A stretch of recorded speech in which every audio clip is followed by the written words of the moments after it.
masses of arrests that would happen spontaneously, and you could be arrested for having a Karl Marx book in your house. I mean, you could be arrested under any kind of pretext, and there was no trial. So my parents were arrested and then released and then arrested again. And in the course of growing up, I lived with the uncertainty and insecurity of not knowing if my parents were going to be around or not. And I lived with the insecurity of not knowing when we were going to have a police raid, with the police banging in on the door, knock, knock, at 3 or 4 in the morning. And they would come in with flashlights looking for dynamite, and would come into the room, and there I would be, this young kid sleeping, and grab the mattress and look under the mattress for dynamite, as though my parents were going to keep dynamite under their kid's mattress, And I lived with the pain of seeing people who I was close to murdered. And I lived with the pain of seeing people who I was close to being tortured. We were forced to leave the country because my parents found it impossible to be there and to live above ground. It was either being underground or leaving, and so we left as political refugees. And we first went to Israel and then to England, where I lived for 11 years. And it was very painful living in a new country with a new culture, really terrible weather, and living with tremendous uncertainty as a young child.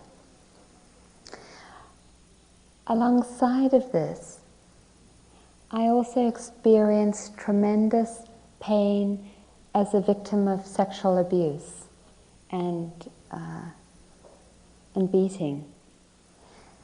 So as a child, I had lived with a tremendous amount of pain, and I spent most of my adult life, I should say, I spent my teenage years extremely depressed, angry, or suicidal. And I didn't even understand why. I hadn't even made some very simple connections around why it was that I was feeling the feelings that I was feeling. Later on, I started to have memories of the child's sexual abuse and beatings. I'd repressed them all because they were even more painful than the experiences I had living in South Africa.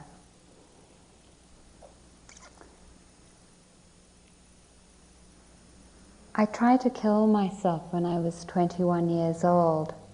And in the process of trying to kill myself, taking an overdose, I saw that it actually wasn't me that I wanted to kill, but all these energies inside of me, the police, my father, the psychiatrists, different symbols for me that had been the messengers of pain that I experienced.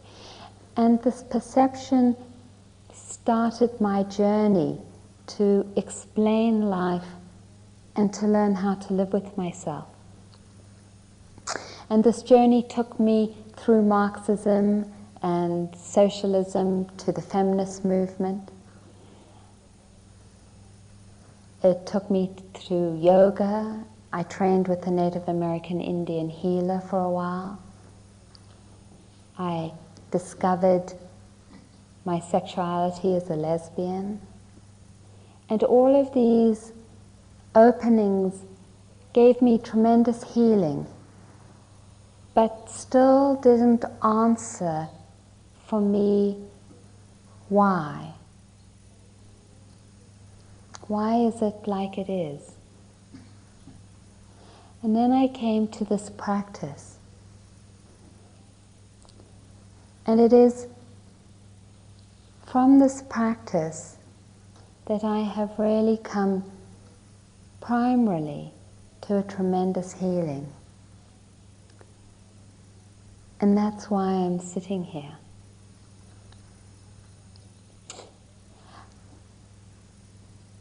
The Buddha encapsulated his teachings in something called the Four Noble Truths. And the first noble truth speaks to the fact that life as we live it, with its changes, its rhythms and movements, cannot bring us anything other than insecurity. There is nothing outside of us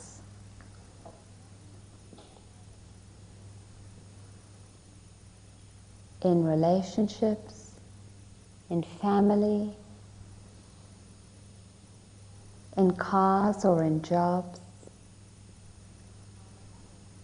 even in these teachings, as long as they're outside of us. Nothing outside of us can bring us lasting happiness. The Buddha said that life intrinsically holds with it painful experiences, unsatisfactory experiences. And I felt this to be deeply, deeply true because of my own life and how I've lived it. Isn't it true that our lives hold deeply unsatisfying experiences, difficult experiences, and painful experiences? I had always thought that my own pain had meant that I was a personal failure, that my difficulties and the insecurities I experienced had meant that somehow I wasn't doing it right, I wasn't living my life correctly. And I carried this burden for years and years of feeling a failure, of not being able to be perfect enough. And I held, in opposition to this, some kind of Hollywood notion contained in school books, TV, messages my family and this culture gave me, of a stereotypical perfection of how it should be, of how I should be, of how my relationships should be, of how my work should be, of how the context I was living in should be. And I was in a lot of suffering living the split. And when I came to these teachings and really heard the First Noble Truth, I thought, yes, it's true. It's true. It is unsatisfactory. It is difficult. It's very insecure. Things are changing all the time. You don't ever know what's going to happen. Rodney talked to us yesterday about not knowing when we were going to die. We don't. It's really true. And something deeply inside of me resonated with this truth. But then the question is, why? Why? And the Buddha said, it's because of our attachment, our craving, our identification process, our aversion that creates the suffering.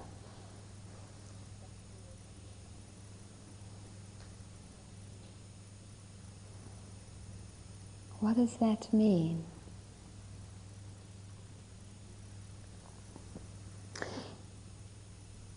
It means that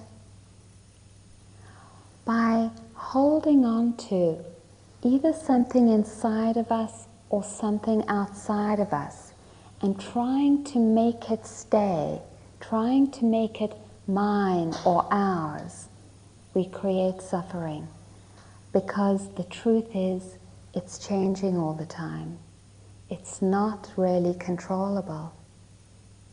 by pushing away what we don't like, either inside of ourselves or outside of ourselves, by trying to control or manipulate, we create suffering. So what he was saying was, it is painful, it is difficult, and it is insecure. And by trying through the process of holding, of grasping or rejection,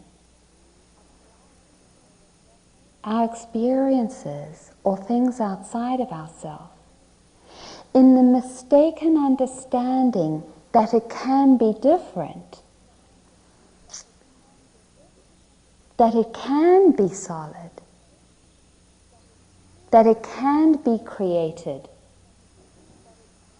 into some kind of image of what we want it to be, we create enormous suffering.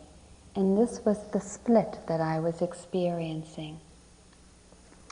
The tremendous pain on one hand, and the idea that it should be different, that it could be different by control and manipulation, by somehow trying to, through all kinds of energies and devious means, create this Hollywood movie for myself, the kind of Cary Grant, Doris Day movie where everything is so perfect at the end.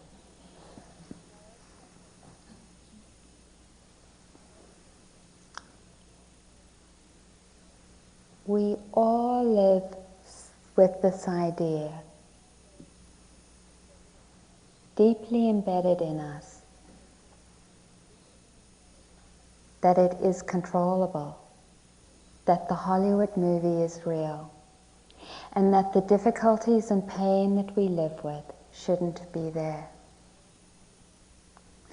And yet, it is through the opening to our whole experience, it is through the opening and acceptance of this deep insecurity, of the changing process, of the fact that we don't have control, that brings us to a very fundamental transformation. And that is where our happiness lies. Not in control, not in rejection, not in grasping, but in finally surrendering to the truth that we all already know. It's not that far away from us. That's why we're here together sitting. The truth of the difficulty, the truth of death, the truth of insecurity,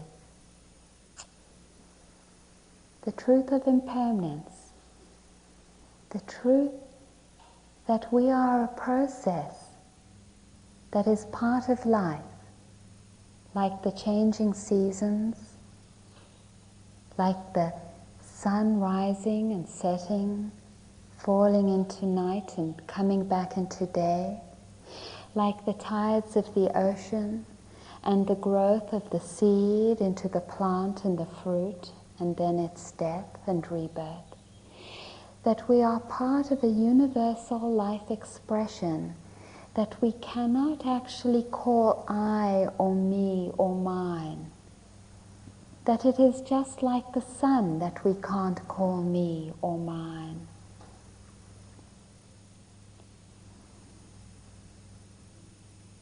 Coming to see this means coming to hold all that we push away. For in pushing away what we don't like, in grasping for what we want, we don't see our universality. We don't see this process, and in not seeing it, we're not giving ourselves the condition to free ourselves, to let go, and to allow the process. When the process is given space to express itself without identification, there comes about an incredible harmony and beauty of being. And I don't mean to say that the experiences that this process expresses is necessarily pleasant. But there is a spaciousness around it and an understanding and a wisdom that keeps it in the modality of healing. So over the last 1.5 years, for example, I've experienced almost daily the deepest terror and pain. And sometimes it's really, really disturbing. But it's never not held in that larger context of understanding. And that relationship, that context, provides the means for healing, because I can relate to it. There is the openness for connection, for integration, and for acceptance. It's true that I have had thoughts arise. Is there something wrong? It's so painful. It must be wrong. The same kind of thoughts I had when I first started this practice, sitting, and it would be so difficult and so painful. There had to be something wrong with what I was doing. It was hard to accept that it could be this uncomfortable.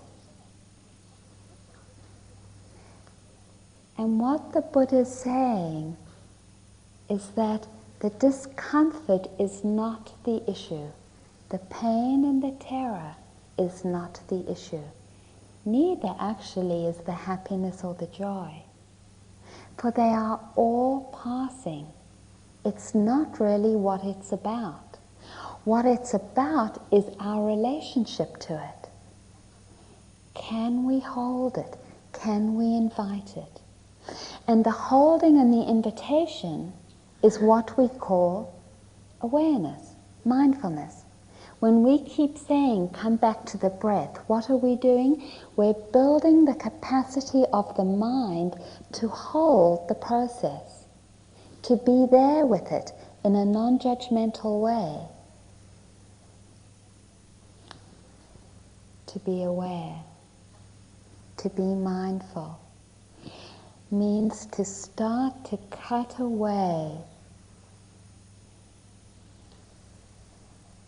at the aversion, at the pushing of what's uncomfortable. It means cutting away at the desire or the grasping for the idea that it should be different.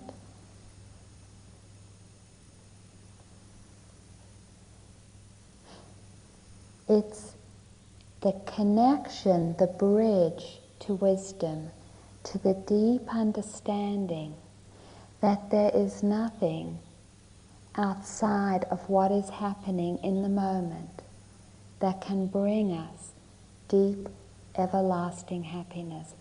There is nothing outside of this moment right now that can bring us the kind of freedom and liberation that our hearts yearn for.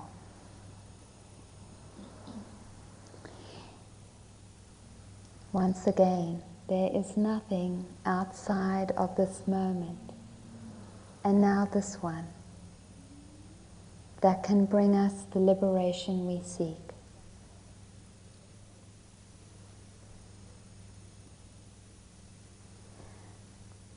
This is where patience comes in, because we are asked then to be enormously patient with ourselves.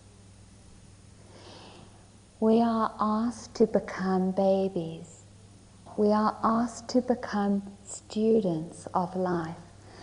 For we are being asked to let go of the idea that it should be different, that we should be different, that we should be more perfect, that we should have a different kind of breath, that we should have a different kind of concentration, that we should be more successful in our jobs, better wives, husbands, lovers, partners, or children. we are asked to open to our imperfection and to let go of that driving force and idea of perfection.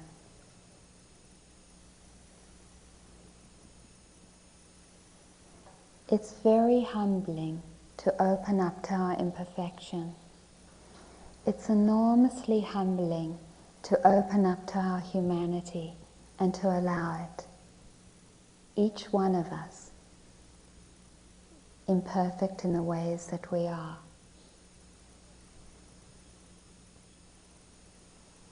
It demands enormous patience, for when we're a beginner, when we're a student, it takes mistakes, it takes going down courses that we realize aren't the right ones. It takes time. It takes a lot of patience, a tremendous amount of patience. It takes reconnecting with our vision of what is true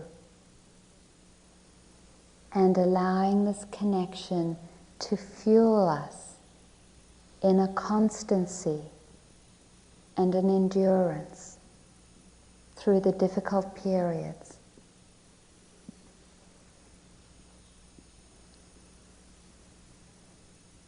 We have these qualities, and we can call them into being. Patience can become our best friend. May I be patient?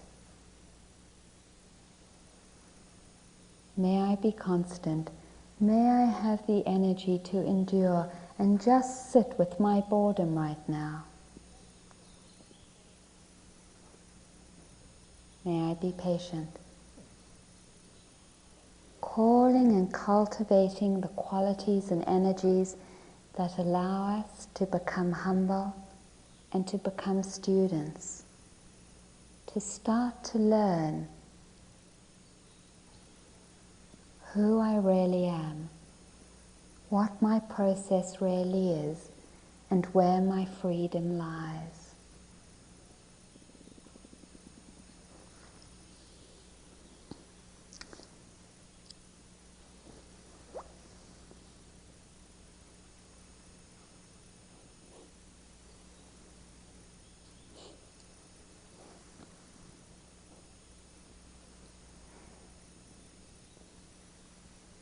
The Buddha said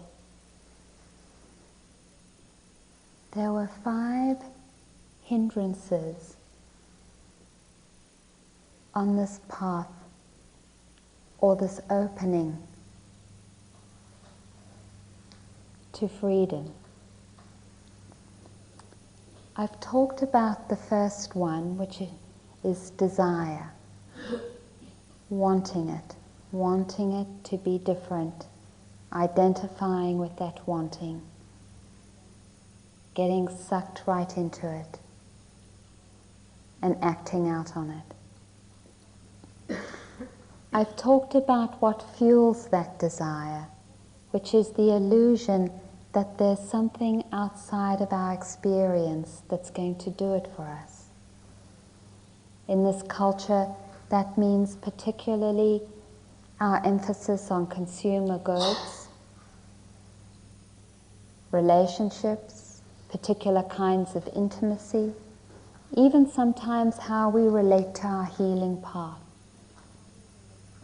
desiring and wanting it to be different than it is. And the other side or face of that being aversion, not wanting it, believing that our life should be this particular way or that, without the pain, without this person irritating me, without the ignorance, without the government the way it is, just without, pushing it away.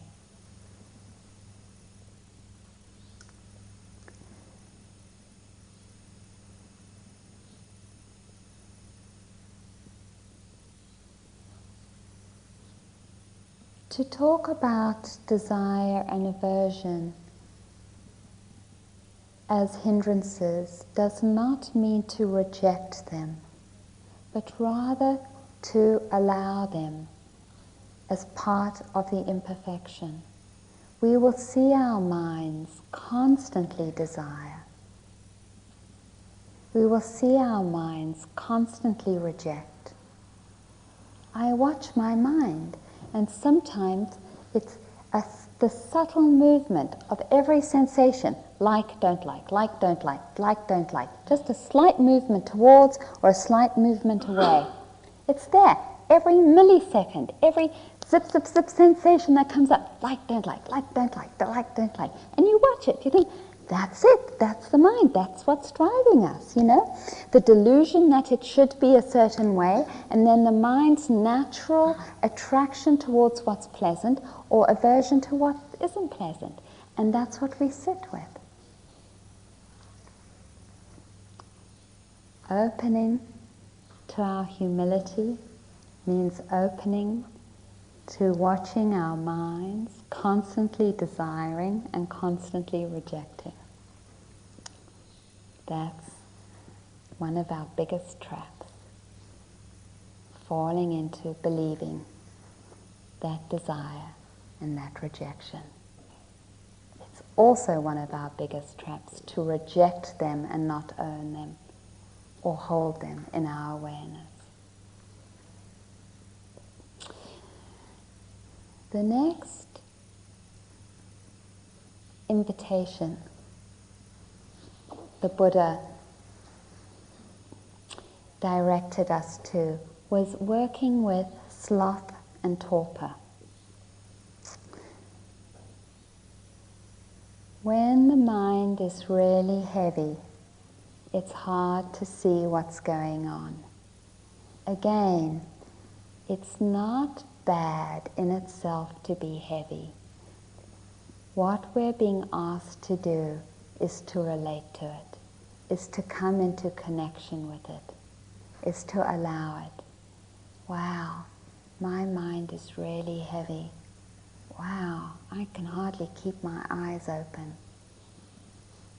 Acknowledging, humility again, patience, okay, it's okay to feel really heavy and really slothful.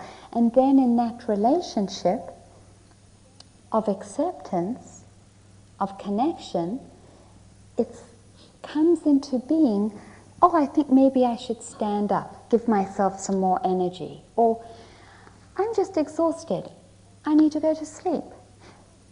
That when we come into acceptance, into connection and relationship with what it is that's there, right, skillful action follows. No judgment. What's there to judge? Our bottom line is we're imperfect, that life expresses itself through us, and one way it does is sometimes by being really tired and feeling heavy. And then it's like, okay, so how do I work with this? Often, I get up and I walk really fast. Sometimes I even have a cold shower. I've been known to stand on my head. There's all kinds of ways that we can work with the energy. Sometimes just sitting with my eyes open helps, and sometimes using touch points and going knees, knees, head, shoulders, knees, shoulders, head, shoulders, knees, and giving myself a little exercise to stimulate the mind. And sometimes I just need to sleep. So the invitation is again to not reject the unpleasantness, to allow it as part of life, the first noble truth, allowing the difficulty as part of life, coming into connection with it, being aware, and then allowing skillful action to move from that place. Do I need to sleep, or do I need to make more effort because it's kind of getting a bit of a drag right now and I'd like to connect with myself with a bit more energy?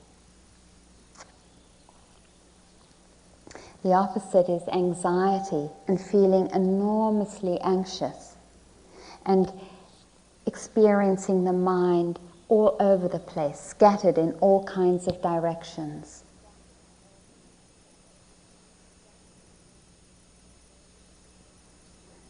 This is really fired by the belief, if I really think about it some more, maybe I can fix it. Don't. I watch myself. The worst time for me in terms of being anxious is in the middle of the night.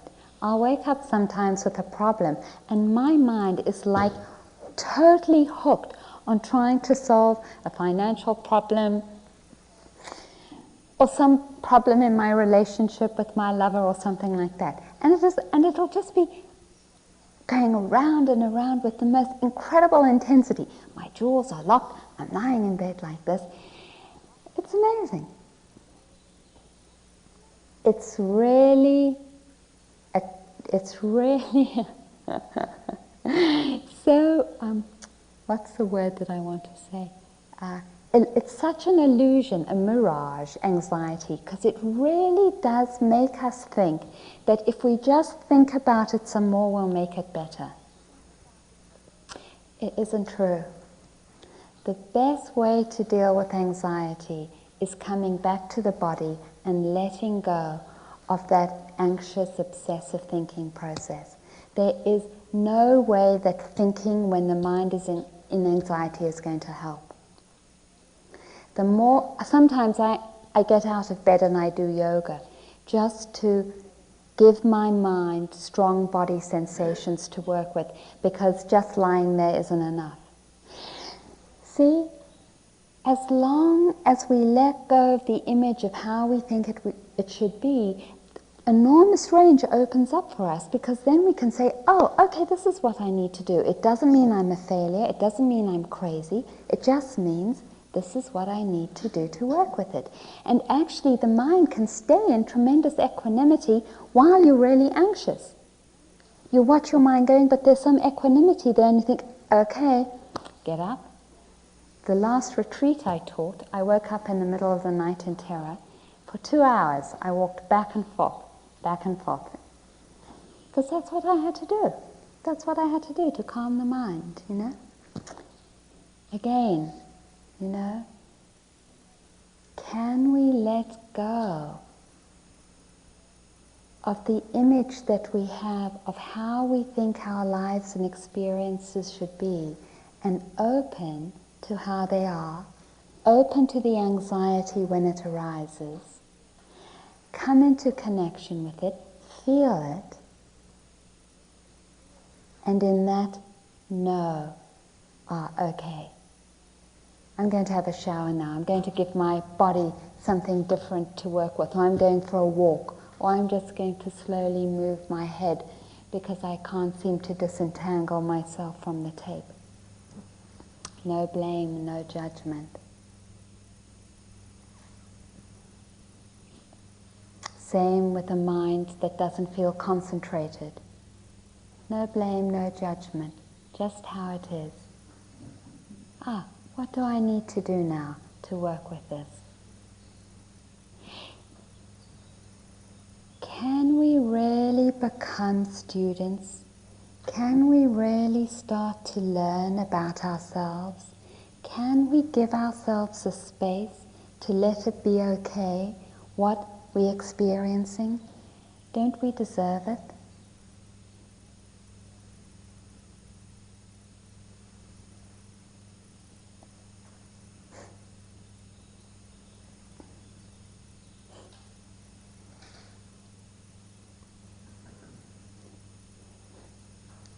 You know, working with doubt, which is the fifth hindrance, often is talked about as the most difficult hindrance to work with, because doubt doesn't allow you very easily to connect with yourself, because that's the nature of doubt.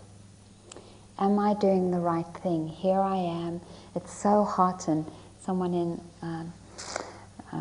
the group this afternoon had said, you know, it's so hot, and what are my kids doing, and did they close the door, and it's Memorial Day weekend, and this is something else now. I could go canoeing, and I mean, this can't be the right practice. It's too hard. It's too difficult. And it's doubt about ourselves has a tremendous debilitating effect, and so it's very easy not to accept it. It's really hard to open to doubt, and it's really easy to reject doubt, to not want it, and then to be driven by it. Very difficult to allow ourselves to be, so I'm doubting now. I'm hot, and I'm doubting. And just allowing it, and coming back to the body. One of the things that I've really come to see over the years in working with doubt is really deeply believing that what is right comes from an intuitive sense that is very connected, that feels very whole and very grounded, and it isn't a head trip. And that when I feel this intuition, this deep connected sense that is very inviting and whole, I know it's usually right. And when I'm feeling kind of contracted and in my head and disconnected and negative and pulled, it's usually not the truth for me. And that's how I work with doubt. All of the experiences that life presents to us here, now, this moment, and then this moment, in this retreat and outside, are actually invitations for healing, are invitations for freedom, and our invitations for liberation. There is nothing in our experience that isn't an invitation, a calling for us to come into relationship with it. There is nothing, no experience that falls outside of what is the field for our freedom of being, for the opening of our heart. This doesn't mean that sometimes there isn't a need to back off and take a rest. Sometimes there is. It's okay sometimes to say, whoa, I've had enough. I'm backing off. But then we come to it again.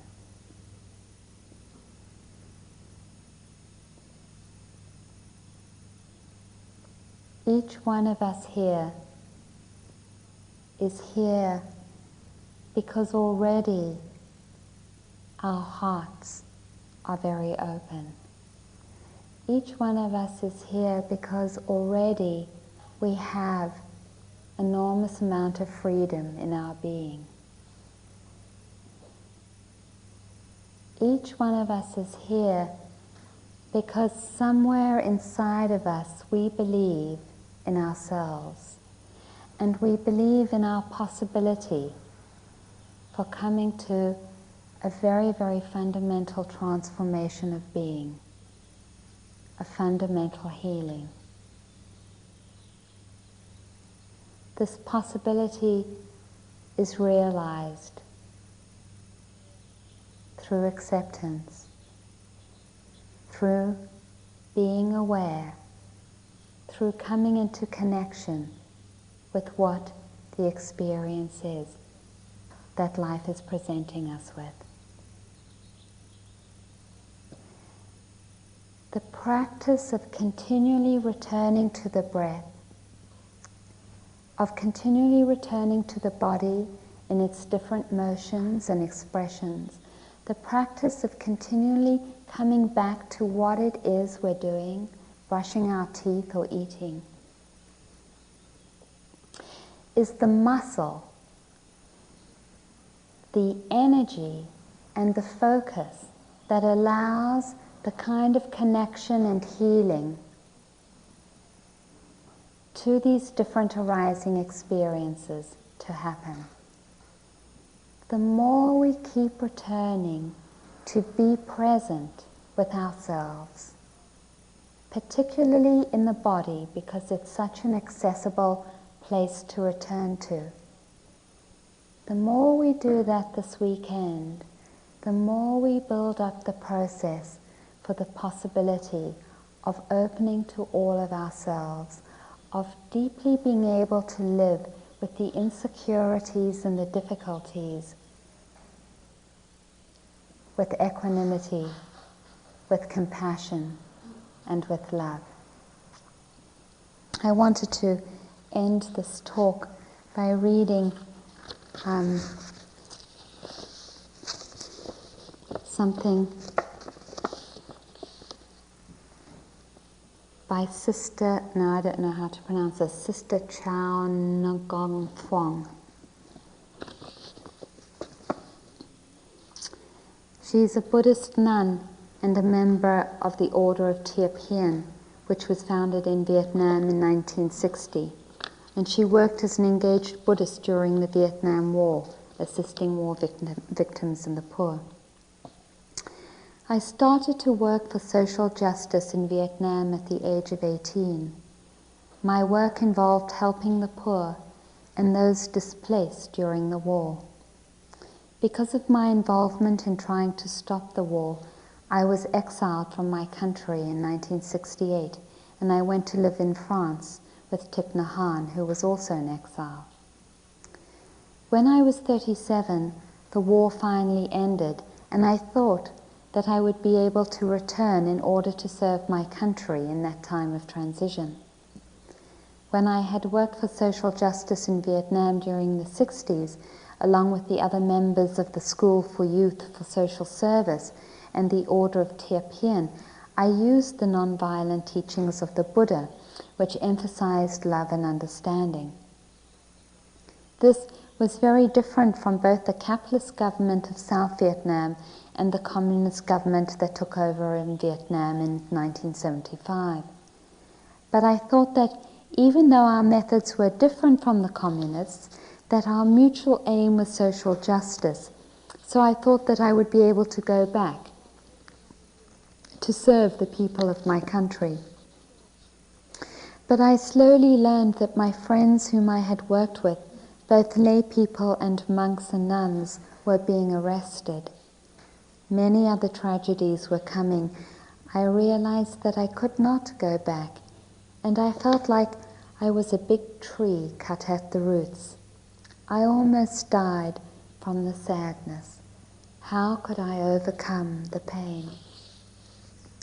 I felt like I was about to die, not because I wanted to commit suicide, but because every time I thought of Vietnam, there was such a big block of pain, like a big rock, which would stop my breath. I felt like I did not have the energy to live.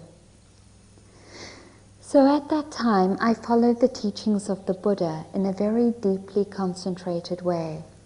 I would always consciously go back to my breath, saying, breathing in, I calm my body. Breathing out, I smile. Sometimes I could not smile, but in times like that I would try to make a yoga smile.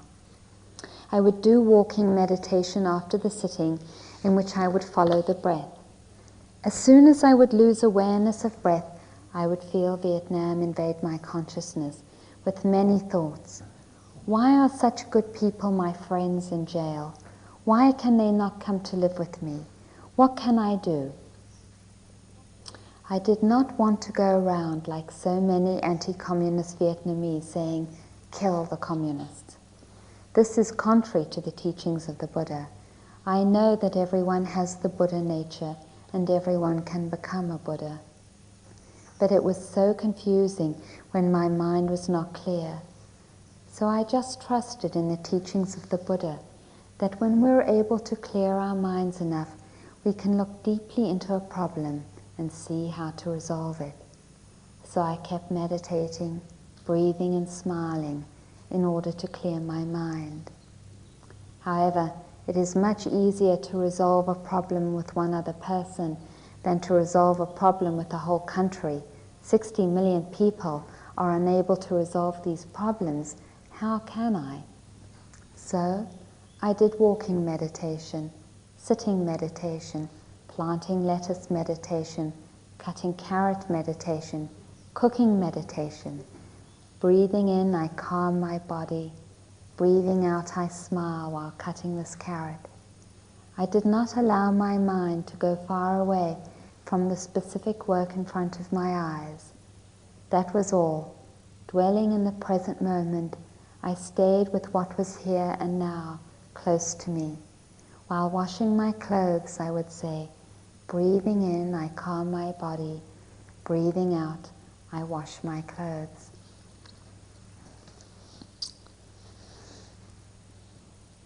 This sister actually moved to the country for a while in France to give herself a rest, to give herself a situation in which she could really come to clarity.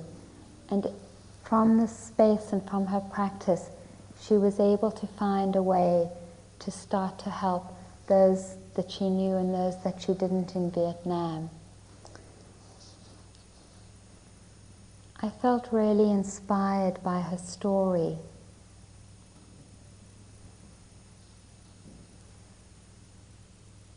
Both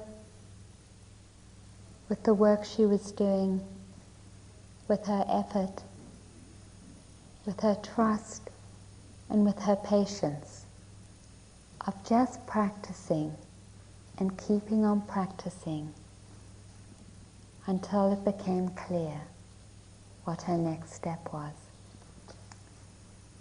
May each of us connect with our deep trust, our patience, and our perseverance to keep practicing and to keep practicing until it becomes clear.